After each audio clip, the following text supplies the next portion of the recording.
guys, it's Bella and welcome to Beauty on a Budget. And I've got a tag for you today.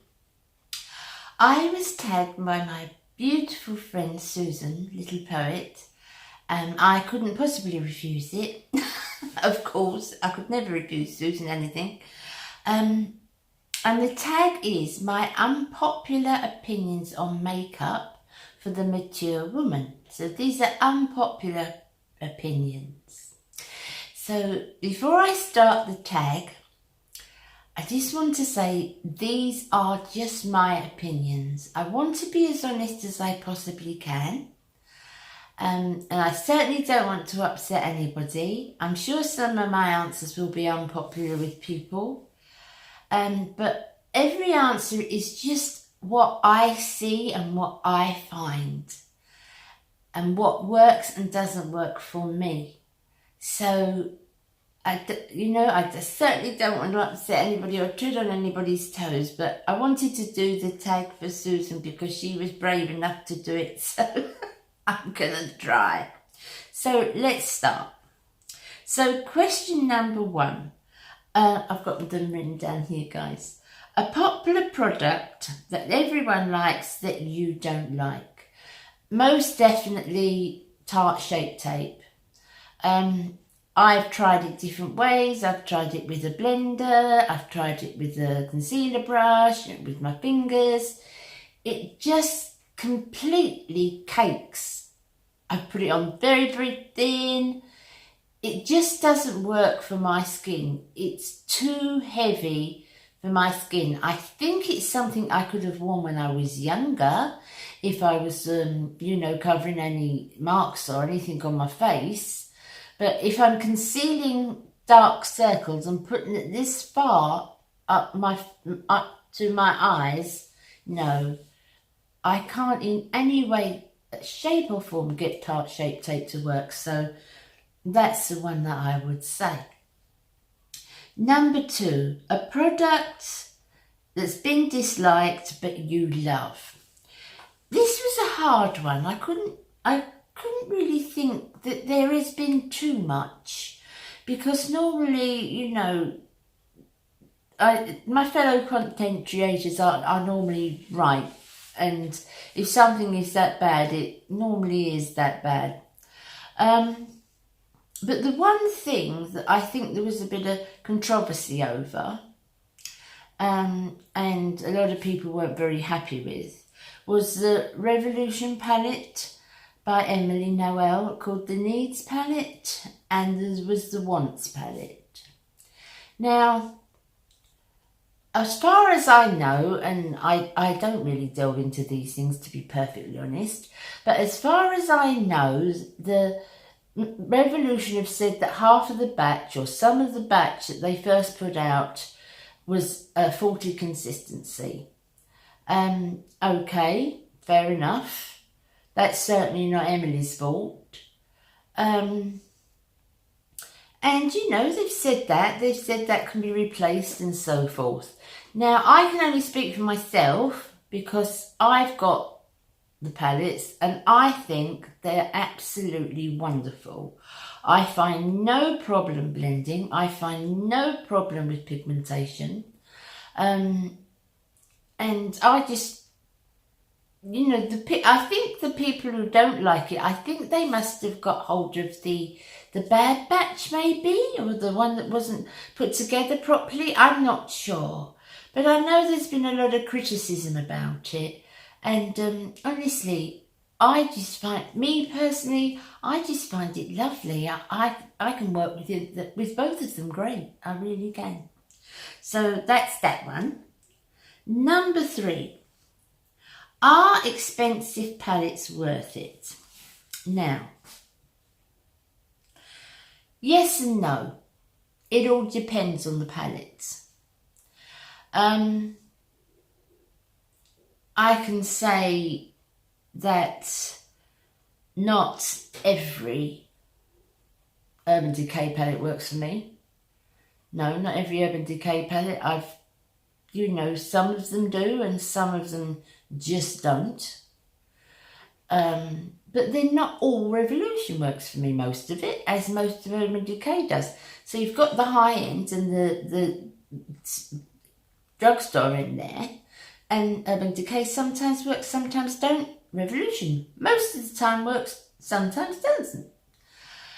So I don't think it's anything to do with the high end, whether it's worth it or not in that case, because that can do the same thing. I would say a constant winner that I have never found any problems with, I would say the Viseart palettes. If you're looking for a high-end palette, I think the Viseart palettes are a fantastic consistency. They are absolutely beautiful.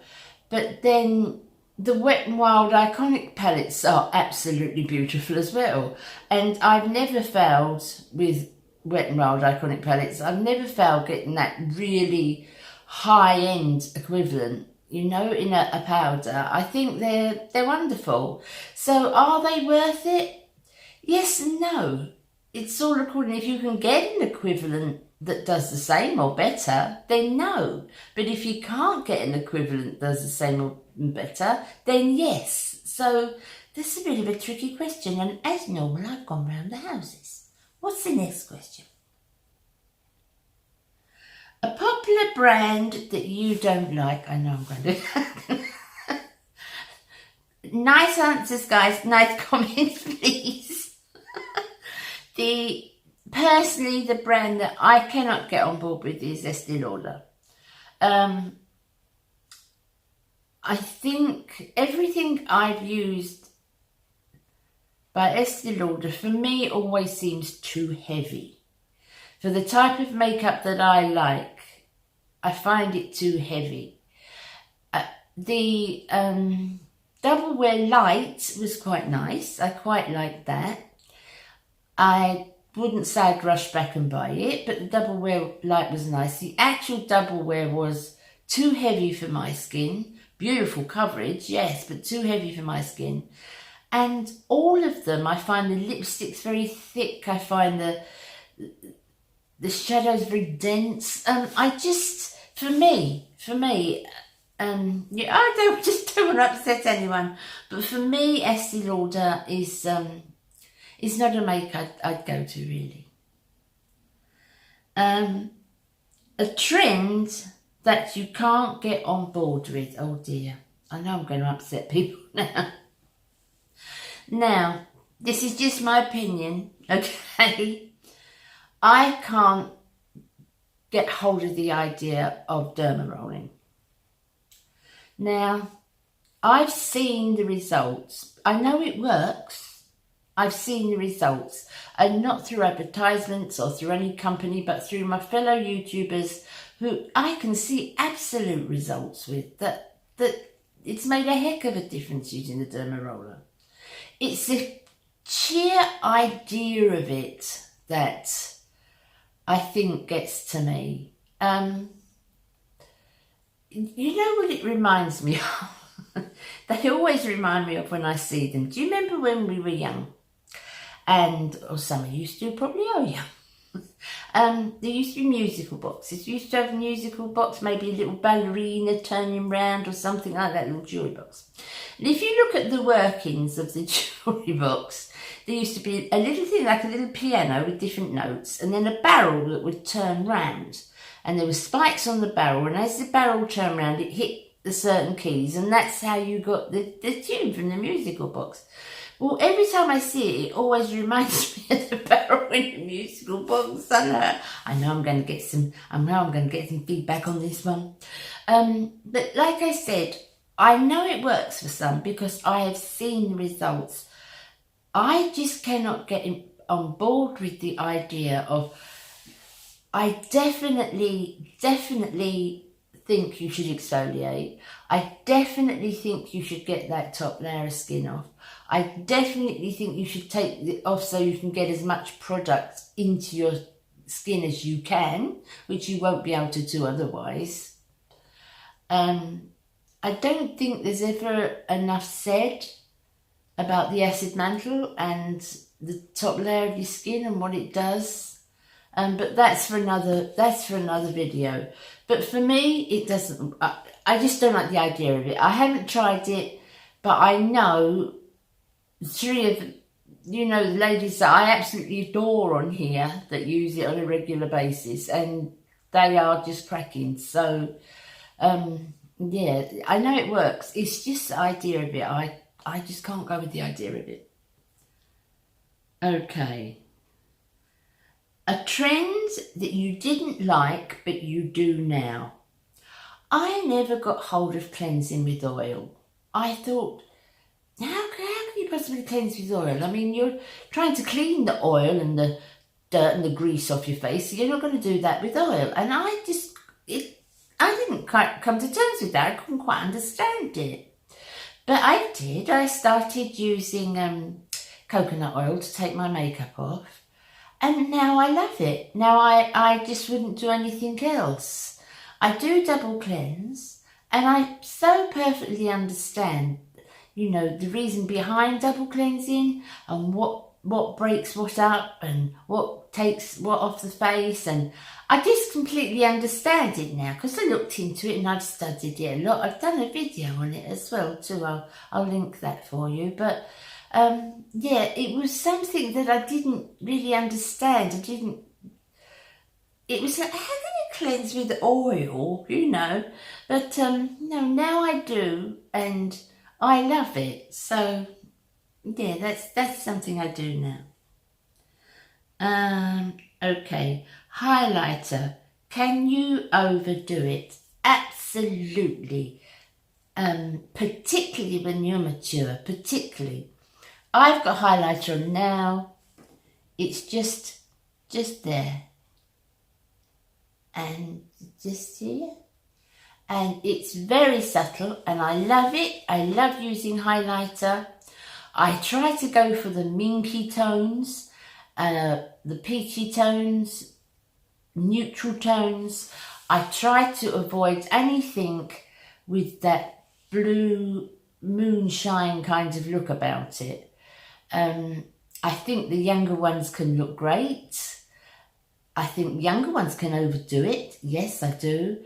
But I certainly think as mature women, we can overdo it. I think it if you put it in the wrong place, it certainly shows all your flaws and any, you know, lines, or if you put it up here, or, because you can put it right up. Now, you can put it around there, but you avoid this area here. And too much, if it's too much, it shows the pores, and it's just not nice. I wouldn't never be without highlighter. I love highlighter. You know, on a day when I'm fully made up, I love highlighter. But yeah, you certainly can overdo it and kind of look quite clownish and intergalactical. Do you know what I mean? Okay. What's the last one? An eyeshadow colour you don't wear much, blue.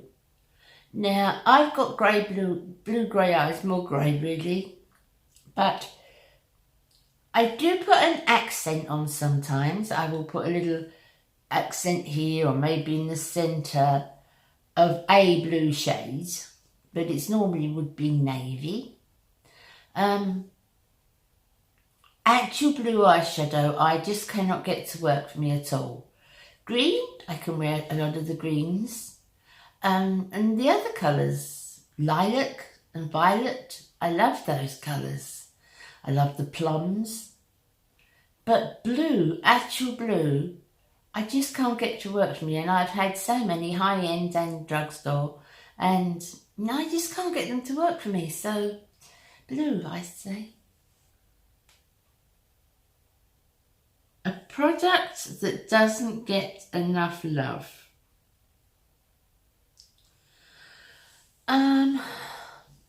I would say with contours, I don't like a very chiseled contour. I like a very light contour. And I can't, for me, I don't like any form of orange in my contour. My contour has got to be a muddy browny taupe. Muddy brown, no, not muddy brown, that definitely wasn't right. Taupe. It's So it's going to be a taupey colour without any orange or red in it at all. W7 are just a very low budget high street drugstore brand. I've really got the colours right as far as contour goes. I honestly find it quite difficult to get the right contour, but they have got it right. They've got a new one that they brought out that's absolutely lovely.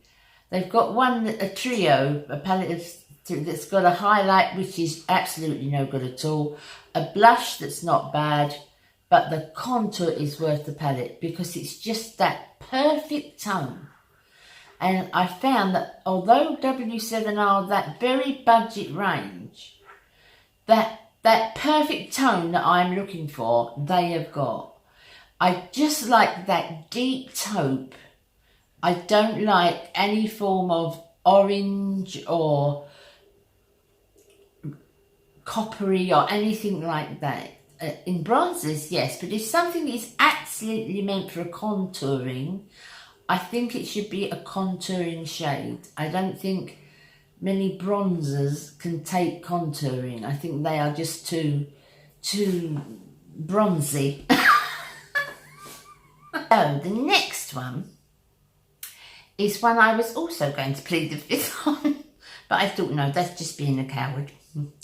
And that is something on YouTube people need to stop doing. I found this quite hard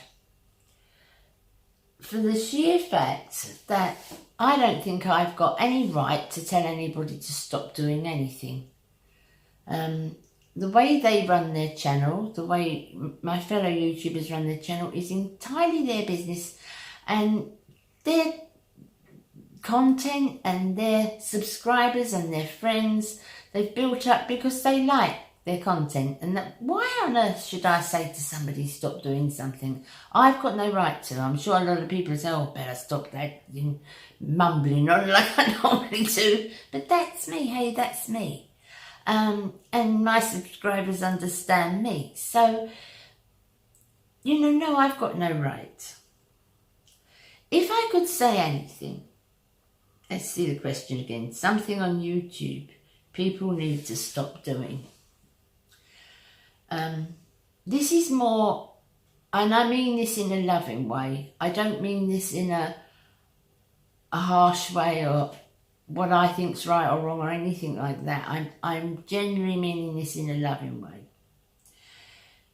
And I would say stop reacting to negative comments and stop giving your precious time answering and responding to people that have a totally different mindset, that are just out to hurt.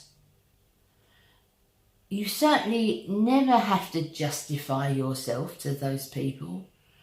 You never have to say, okay, I made it look bad there, this is why I did it. No. If someone is targeting you, if someone is giving you, which is abuse, isn't it, and putting you down and criticising you, and you've gone forward and made a video and done your very best to help others, which is why we make these videos, isn't it, girls? And someone comes back at you like that, don't waste your precious time explaining why you did what you did. Or just block them. Just take it off. Take the comment off. Do you know what I'm saying? I hope I'm coming across right. If I could give any advice, if I could feel that way, when you look at the screen and you think, don't do that, sweetheart. Don't answer these morons. So, just don't do it. I love constructive criticism. I'm not talking about constructive criticism. I'm talking about targeted nastiness. Just don't respond to it. Don't respond to it because it's just not worth the breath or the effort or the thought to answer something like that. So if I could say, I wish people would stop that. But it really is, it really comes from a loving point of view. It doesn't come from a, you know, I know better point of view, not at all. It's just that sometimes I really feel, you know, for some of the ladies that on here with me, I really feel for how hurtful people can be and how it's affecting them. And I just want to say, come on, just ignore them. Do you know that? I think that's what I mean by that. Well, as usual, I've mumbled on. If you've made any sense of any of those whatsoever. But I thought it was a good tag. I didn't do it anywhere nearly as well as my Susan did. And I will link Susan's video as well. I just love her. I just love the little poet. She's such a kind lady. She's got such a lovely heart. I love her to bits. So I couldn't refuse her, although when I looked at some of the questions I thought, whoa. But anyway, I've attempted it, apart from the one that I pleaded the fifth on. So I hope you enjoyed it. I hope you enjoyed my take on it. Who would I like to tag in this one? I would like to tag any mature content creator that hasn't done it. It's fun. It's hard in some ways because you're not sure what to say. You know, you just don't want to upset anyone, do you? But anyone that hasn't done it, certainly I would like Kathy A to do it. If she watches this video, I would like Kathy A to do it. She's another girl I love. It, you know, shoots from the heart. I love her. So I would like Kathy to do it. And there's a few others as well. But I will put it out to anybody who hasn't done it. Be brave enough and do it. So I will see you again on, where are we now? I'll see you again on Tuesday. Have a lovely weekend and take care of yourselves. Bye, guys.